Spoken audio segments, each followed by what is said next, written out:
There was no way I was going to miss this. The plane was coming in. That plane was coming in. I said, "Are we okay?" to the pilot. He said, "I think so." I didn't like that answer. "I think we're okay, sir. I think we should be okay." I'm saying, "Should we turn back?" He said, "I wouldn't mind if we did." I said, "I don't have the courage to turn back from these people. Just land the sucker, would you please?" Little rough weather out there. Thank you very much, everybody.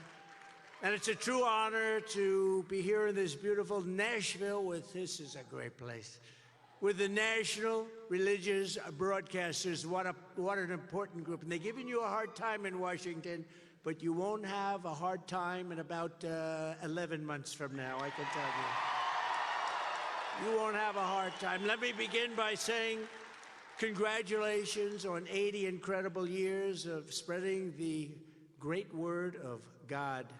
It's really great. What you do is very important. Let me thank the President and CEO of NRB, Troy Miller, Executive Vice President Linda Smith, NRB Chairman Jim Sanders. Oh, you got the whole group here tonight. This is power. This is power from above. General Counsel Michael Farris, Director of Public Policy Noel Heisinger, as well as Ambassador David Friedman. David, where is David? Where is my David? I'm gonna get you up here in a little while. I think we gotta hear a little bit about what's going on over there. Former Congresswoman, a terrific person, Michelle Bachmann. Where's Michelle? Where is Michelle?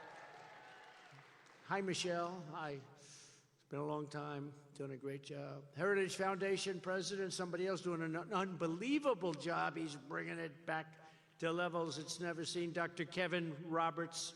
Kevin, thank you, Kevin. Kevin, thank you, wherever you may be. Thank you, Kevin. Pastor Robert Jeffress, he's up there all the time, and he's always saying good things. A long time ago, when I just announced he was on Fox, of all places, and he said, no, he may not know the Bible as well as some. He may not know every passage. He may not know it actually so well at all. But he's the greatest leader, and he is a believer and a strong believer, and he's going to take us to places that we would never have been taken before, and he turned out to be right.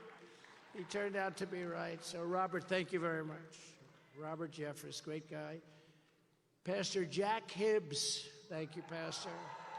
We got a lot of the big shots here tonight. And Pastors James Ward and Sharon Ward, thank you very much. A man who's treated me most of the times pretty good. And I like him, and he is a smart guy. Hugh Hewitt. Where are you, Hugh? Where are you? Thank you. Another man who's, I just think he's an incredible guy. He's a patriot. He loves his country. Sebastian Gorka. Those two guys are really amazing. And everybody at Salem Media Group, you've been incredible. You really are, and you're very popular. More popular than you would even know. And of course, a very special thanks to all of the inspiring people in the audience today, the broadcasters and communicators, the brave independent Christian journalists, and they are brave. The missionaries who go to the world's most dangerous places, and I don't know how you do it. You're among the bravest people in the world, and you do a job that nobody could do but you. And the pastors, podcasters, producers, and patriots whose ministry lifts up the spirits of tens of millions of Americans. You do an incredible thing for humanity, and we really do appreciate it. Thank you very much. It's incredible people. Thank you. We're going to save this country. It will be thanks to the men and women like you, like the people in this audience, and we are represented by the best, the people who make God's work your work, God's work your work. That's what you do, and I want to thank you all. Incredible job. Thank you very much. When this legendary organization was founded 8 decades ago, it was in another moment of crisis. We are in a crisis right now. We've got an incompetent president who doesn't know what the hell he's doing. He will not lead us to the promised land, as the expression goes. 1944 was the year of D-Day, the Battle of the Bulge, and General Douglas MacArthur's famous return to the Philippines. Please sit down. We'll be here for a little while. Thank you. We've got a lot of time. Our country was at war with the enemy and they wanted to extinguish our way of life forever. It was a very bad time, but here at home, Christians knew that victory depended not only on the force of American arms, but also on the faith in American hearts. And we've got to get more of that back in our country today. We really do. Have to get more of it back. Your institution was formed to give voice to an army of preachers and ministers and faith leaders who fought every day to strengthen America with the good news of the gospel and the love of Jesus Christ. Today we are in another struggle for survival of our nation. I believe it's the most dangerous point in the history of our country because of the power of the weaponry. It's no longer army tanks going back and forth, blasting each other out. It's nuclear weapons and other weapons that are just as devastating. And we need brilliant people to do the job. And if you don't have that, it's going to be a very bad time for the world. This time, the greatest threat is not from the outside of our country. I really believe this. It's from within. It's the people from within our country that are more dangerous than the people outside. We can handle China. We can handle Russia. We can handle all of them if you have a smart leader. But the inside people are very dangerous. They're very sick people, in my opinion, in many cases. They're sick. I'm here today because I know that to achieve victory in this fight, just like in the battles of the past, we still need the hand of our Lord and the grace of Almighty God. We have to have that. Our country is being destroyed by a radical left, corrupt political class that has gone communist, Marxist, and even fascist. I used to say, we will never have a socialist state. And I was right. We passed over socialism.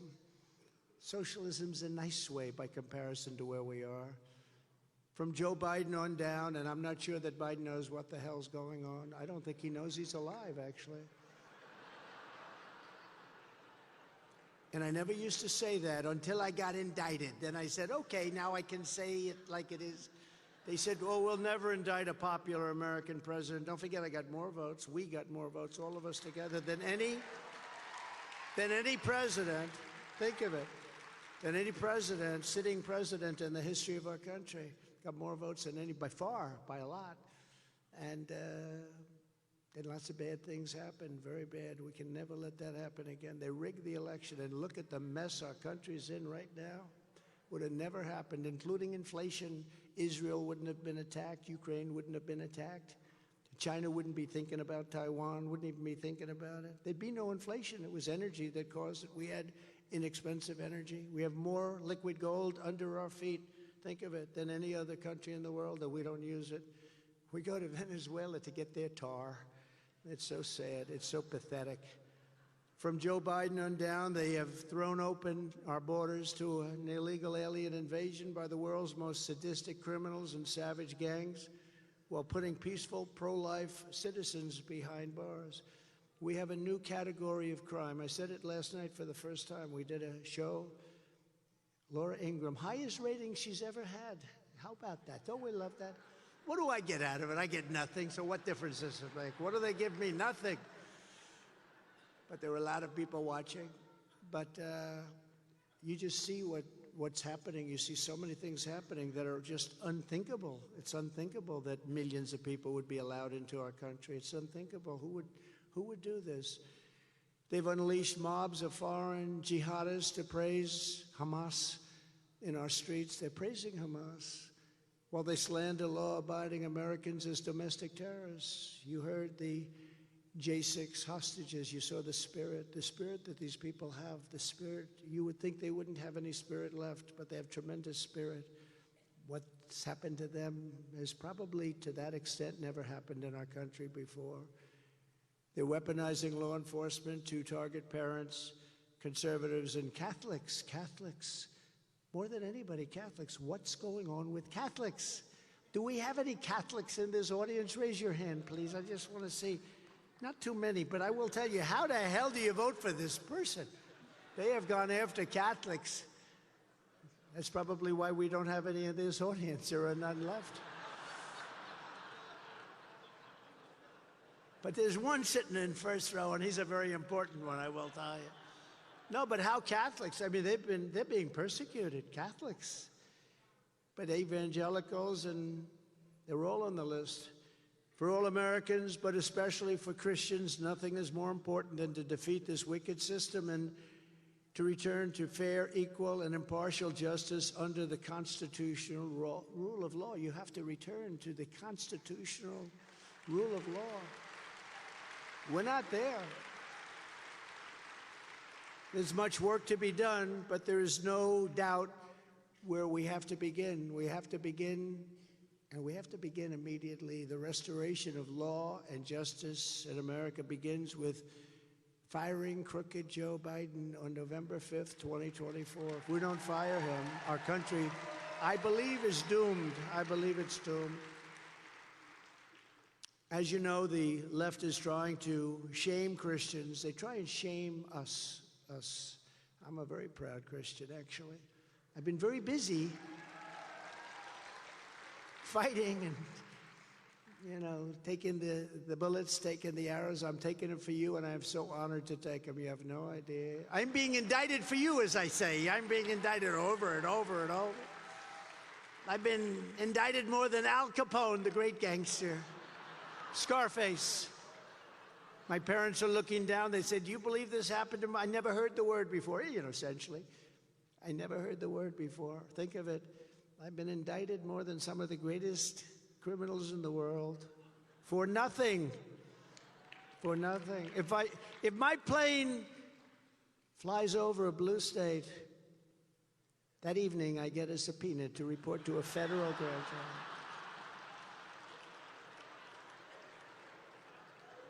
Al Capone would have dinner with somebody. If he didn't like the look on his face, he'd kill them. He never gets indicted.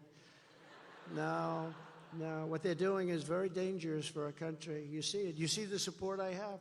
Look, this never happened before. When somebody goes through this kind of stuff, they immediately go to the microphone. They say, "I will be leaving office now. I will be home.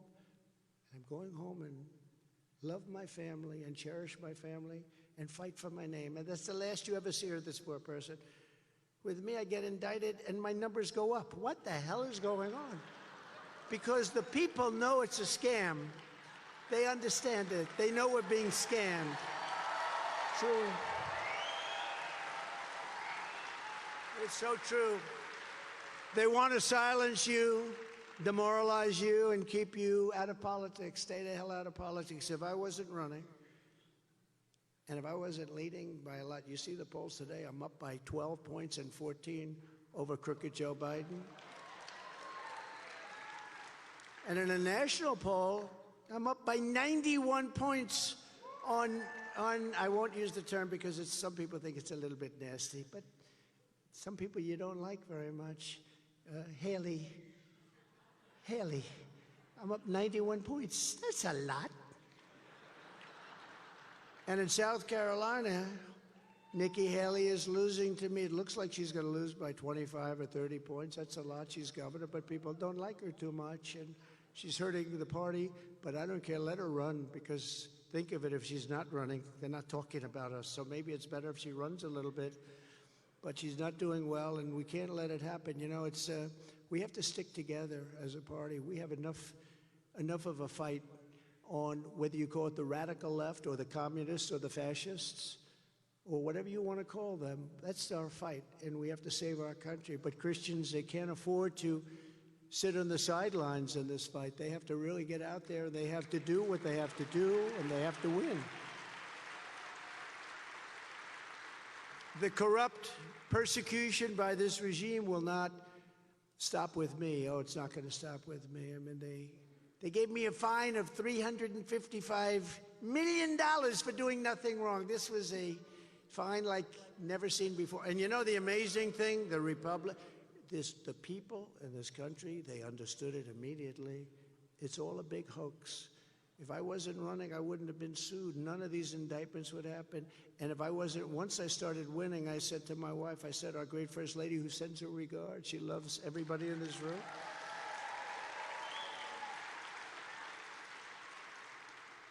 But I said, when I saw these numbers where we're way ahead, I said, oh, this is going to be painful. I'm going to probably get another 12 indictments in the next week or two.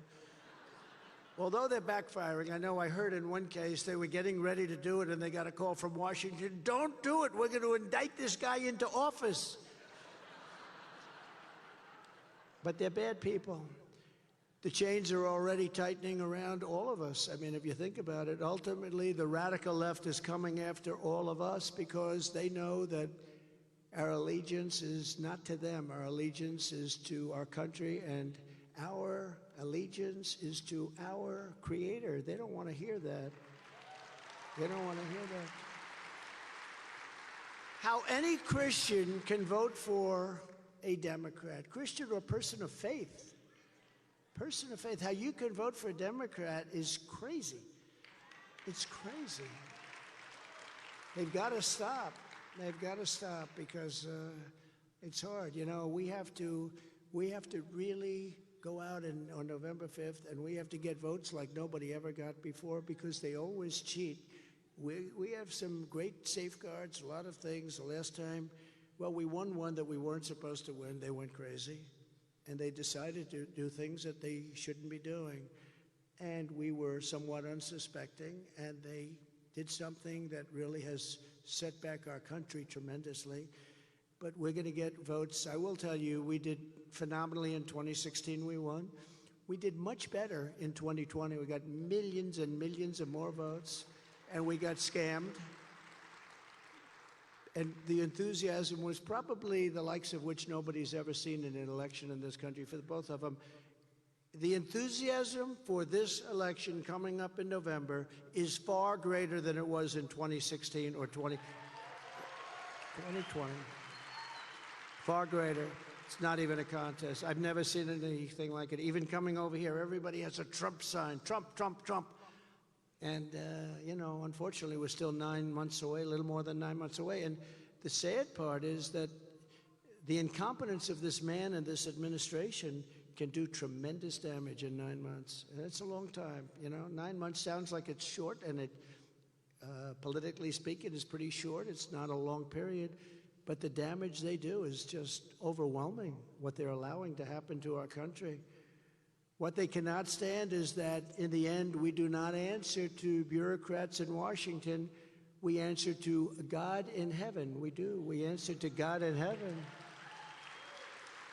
So today I come before you as a friend and an ally and a fellow believer to ask for your help and your support and your prayers for this country. We need your prayers, most importantly. And I make you a simple promise. In my first term, I fought for Christians harder than any president has ever done before. You know that. You know that. And I will fight even harder for Christians with 4 more years in the White House. We did things that the likes of which nobody has ever done for Christians in this country, and I'm very proud of that and honored by it. Just think of what, with God's help, we already achieved in our historic first term. Just a few of the things under my leadership and working with you and a lot of the great people in the room. Jack, thank you very much, by the way. You see you sitting there. Everyone knows who I'm talking about. Thank you very much. Great job. And so many others. Under my leadership, we did more to uphold religious freedom than any administration in history, and everybody agrees. So, Robert, I guess you were right, weren't you, huh? We fearlessly protected the conscience rights of doctors, nurses, teachers, and faith groups like the Little Sisters of the Poor. We fought very hard alongside of them. And we had some incredible results. I blocked the IRS from using the Johnson Amendment to interfere with pastors' freedom of speech. And Joe Biden is trying to take it back. He's trying to take it away. They used that. I'll never forget, I was in New York in Trump Tower. It was 2015. I had probably 45 pastors, some rabbis. And but we had people of faith and teachers of faith and very people I want to hear from. And I said, I'd love to have your endorsement. And they looked a little bit like bewildered. Because I didn't know what the hell. I never ran for office before. Now I'm running for president and I'm leading. And I say, I want to have your endorsement. And they said, no, I don't. We just can't do that. I'm wondering, because they had come up 2 or 3 times. We got along great. We all agreed on just about everything.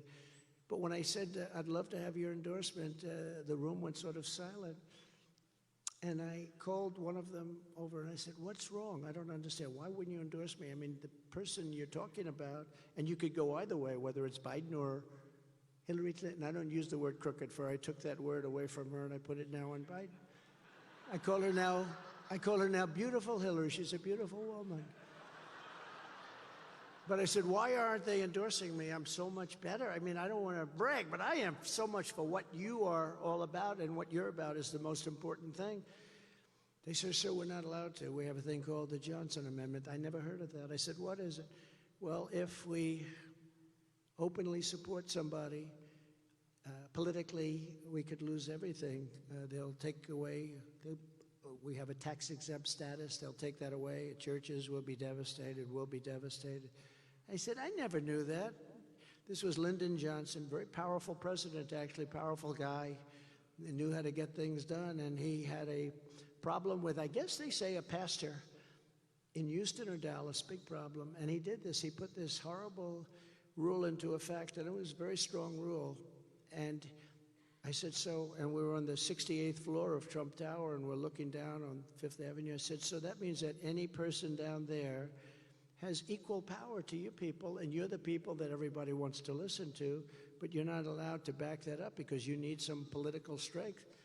They said, essentially, that's right. We can't really do anything because we'll lose tax-exempt status and other things. And I said, that's too bad. I said, if I get in, we are going to totally void out the Johnson Amendment, and I was able to do that. We voided it out, and you were able to speak because you're the people that I want to hear from and that other people want to hear from, and you're not allowed to speak. And you should be allowed. If you see somebody that believes in Christianity, if you see somebody that loves evangelicals or Israel, which has become more and more prominent in your thoughts and your prayers, you should be able to vote and to promote the person that's backing the ideas that you love and cherish and are very important. So I thought it was the most ridiculous thing. Anyway, we got rid of it, and people took a much more active stance, and that's great. And we're going to do it again, and we're going to get it out now permanently. We were putting it in the tax, but we had tremendous bite back on that. But for 4 years, we went through a great period. You were able to speak. And we're going to make that on a permanent basis. You're going to be able to do it because you're the people we want to hear from, the pastors and the ministers and the rabbis. The people in this room are the people we want to hear from, and they have to have a political voice. You know, if you think about it, you have men, you have women, and you have religion. If you look at it, you have more than the men, you have more than the women.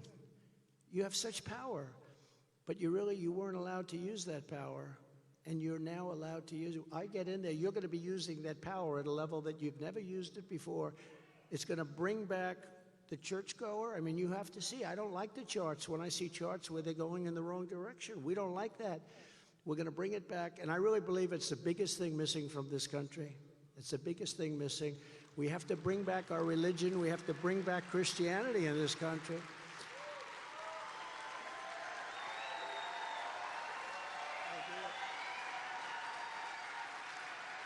Thank you. Thank you very much. I issued guidance making clear that the right of freedom to worship does not end at the door at a public school, and I supported school prayer, very important, school prayer, which we unfortunately had to force into some schools. It should be very easy. You would think it would be very easy, but it wasn't, but we did it. I was the first and only president to convene a meeting of the United Nations to end religious persecution worldwide. First time they've ever done it. They were not thrilled, but that was okay. They did it. I signed an executive order to install faith advisors in every federal department and agency so that your voice and the Christian worldview would be heard in the halls of power in Washington and all over the world. It was a very big deal. Very proud of it. Wasn't that easy to do, you know?